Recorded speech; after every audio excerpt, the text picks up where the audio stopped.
Thanks for joining us for Jaunts with Mercy. The grand village of the Natchez are the Indian Mounds Remnants of the Nephilim. We will continue to focus on the book of Jude from the Bible and also the book of Enoch. And we will still be following up on the points Mr. Marzulli makes in his series on the trail of the Nephilim, or Nephilim, tomato, whichever. Okay, the grand village of the Natchez Indians is located in Natchez, Mississippi. Let's begin with this quote from Chief Joseph Riverwind from On the Trail of the Nephilim. Quote, archaeologists for decades have placed the construction of the mounds on the Native Americans. However, most Native Americans have denied being the builders of the mounds, claiming the mounds were already here when they arrived. Close quote.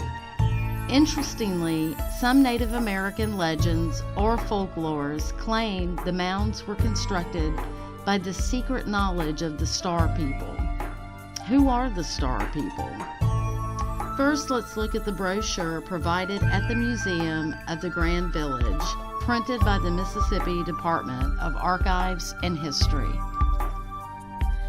The Natchez Indians were farmers growing corn, beans, and squash.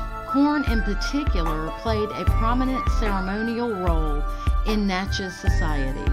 The Little Corn Feast in early summer and the Great Corn Feast in autumn were two of the most important religious and social events. The Natchez hunted deer, bear, bison, and smaller game animals, speared and trapped fish, and gathered wild plant foods. Natchez Indian society was divided into ranked lineages or kinship groups.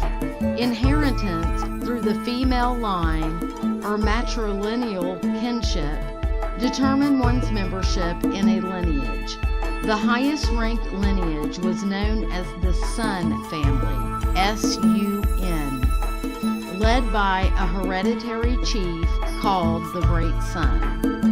Upon the death of the Sun, his wives and retainers, or his court, were strangled with due ceremony to accompany him into the next life. His house was burned and the mound raised to a new height upon which the house of his successor was erected. The death of the Great Sun in 1728 is mentioned in the historical sources, as was the 1725 funeral of his brother, the war chief, Tattooed Serpent, which the French recorded in detail. The temple atop Mound C was about 60 feet long and 42 feet wide. It had two rooms, one larger than the other. A sacred fire was kept burning in the temple's inner sanctum, symbolic of the sun from which the royal family had descended. Anyway, it appears to me that the Natchez society more closely resembles the beliefs of the Egyptians,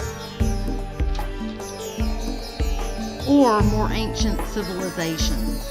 For example, number one, division by lineage groups, inheritance through the female line or matrilineal, worship of the sun, the chief being called the Great Sun, whole family and his court being murdered or suicided after the chief's death, his home and belongings being burned, the sacred fire perpetually burning in the temple's inner sanctum, symbolic of the sun from which they believed the royal, quote-unquote, royal family had descended.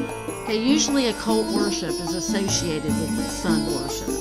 In quote-unquote royal family, use of royal bloodlines, it's just very interesting that the Natchez, the description of their beliefs, line up more closely with that of Egyptians and ancient civilizations like that performed sun worship or solar deity. The Grand Village site features 2 large open plazas and 3 mounds. Only a few high-ranking Natchez would have lived there. Most of the population was scattered across a wide area on farmsteads and gathered at the mound centers for important ceremonies.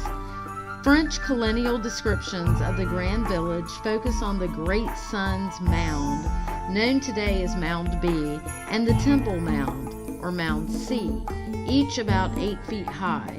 Those 2 mounds have been excavated and rebuilt to their original sizes and shapes. Little is known about Mound A, which had apparently been abandoned by the time Europeans arrived. The points I would like to make here are they admit only high-ranking members lived on the mounds. For example, Emerald Mound would be the chief's mound. Foster's Mound would be the second-in-command's mound. And the Grand Village mounds would be the medicine man or other important figures in the chain of command, like a general or something like that. The townspeople or everyone else lived elsewhere and only gathered at the mounds when told to for important ceremonial purposes or something like that. And they also had the use of occult or occultic language like Great Sun Mound or Temple Mound. The museum at the Grand Village features artifacts from the site such as decorated clay pots and bowls and stone projectile points, as well as modern baskets and textiles. The 128-acre site also features a reconstructed Natchez Indian house and corn granary, nature trail, and gift shop with Native American crafts. They also offer public programming, and each spring thousands of people attend the Natchez Powwow, which features Native American dancing, crafts, and food. They also have other events that include the annual Discovery Week, Student Days, and 11th Moon Storytelling, as well as frequent archaeological programs. That is interesting. 11th Moon Storytelling. I wonder what that is. The Grand Village was the main ceremonial center for the Natchez Indians, who lived in what is now southwest Mississippi as long ago as 700 AD. The culture reached its zenith in the mid-1500s. The Natchez were the largest and strongest Native American population on the lower Mississippi when Louisiana was settled by the French. Initial contact with French explorers were made in 1682, and a colony was established among the Natchez in 1716. Frenchmen lived along the Natchez for decades and wrote about their way of life before relations between the groups deteriorated. In 1729, the Natchez attacked the French garrison at Fort Rosalie. The French retaliated in such force that the Natchez were forced to abandon their homeland. And this is a quote from Antoine Simon Lepage Dupratz. Quote, "I shall, however, be more particular in speaking of the Natchez, a populous nation among whom I have lived for the space of 8 years, and whose sovereign, war chief, and chief temple guardian were among my most intimate friends. Their manners were more civilized, their manner of thinking more just and full of sentiment, their customs more reasonable, and their ceremonies more natural and serious. Distinguishing this nation from all others, it was easy to recognize them as more refined and polite." Close quote. The points I want to make here is they claim that the Natchez were the largest and strongest native population. However, now they are a mostly extinct. Natchez Indians were, quote-unquote, integrated into other tribes. Why?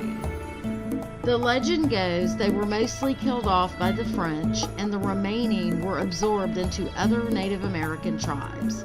And that doesn't make much sense to me. The French claim all of a sudden the Natchez attacked them at Fort Rosalie. And that is also why. They allege they lived side by side for a minute in harmony, and so it's kind of strange that all of a sudden they attack you. It's just strange that there's nothing else. The description Antoine Simon Lepage Desprez gave regarding the Natchez does not line up the same as other Native American tribes. Okay, he describes them as more civilized, more just in their thinking, more sentiment in their thinking.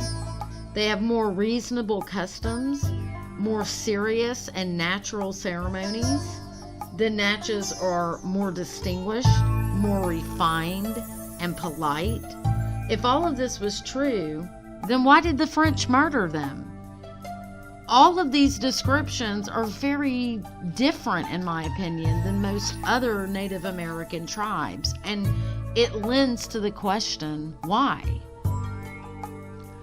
As our research continues, we find many references from the numerous tribes of Native Americans about the Nephilim in their legends and folklores, which brings us to the Star People most Native Americans talk about, and their similarities to our descriptions of the fallen angels. What are the probabilities that the indigenous people of America have the same accounts regarding the fallen angels as the Bible and the Book of Enoch? This information is our opinion based on our own research. We encourage you to research for yourself to draw your own conclusions.